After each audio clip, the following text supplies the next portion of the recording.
תודה רבה. תודה רבה. שלום לכולם, קוראים לי בראל ואני מתמודד נפש. אני צלם תדמית ויוצר תוכן.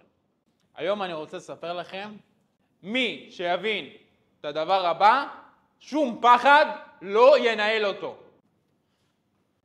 מאז שאני זוכר את עצמי, אני פחדתי מקבעים בצורה מטורפת. רעידות והכל.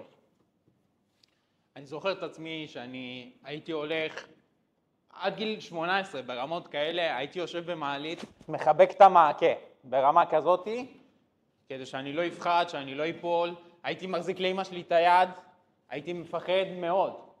איך אתה היית חווה את זה? איך אתה היית מרגיש שכולם היו מסתכלים עליך כאילו, וואו, ילד בן 18 מתנהג כמו ילד בן 3.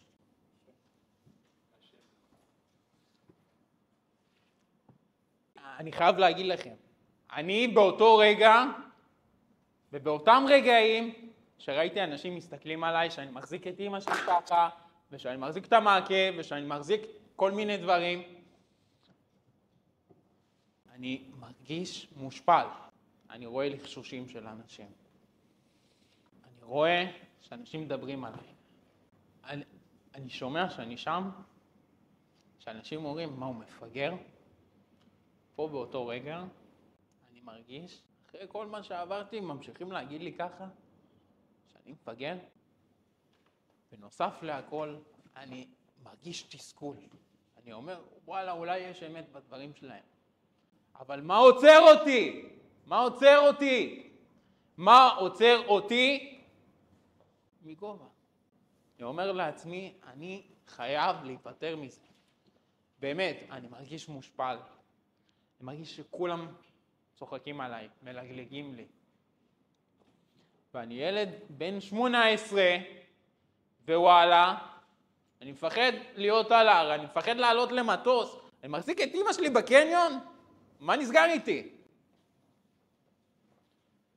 הגעתי בגיל 18 וחצי להרצאת קואוצ'ינג. בפעם הראשונה שנחשפתי לזה, היה לו מנטרה אחת, שרק פעולות מזיזות את העולם. זה נכנס לי לראש.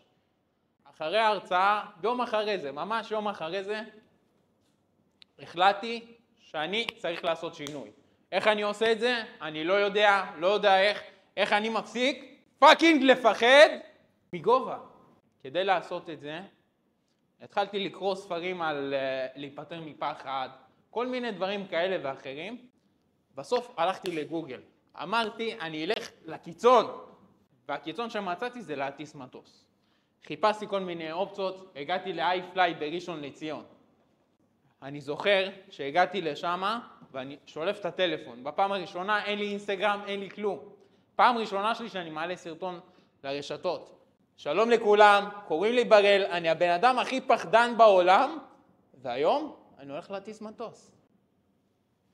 כך, אני שם את זה בכיס, ופתאום את המטוס מתחיל להמריא.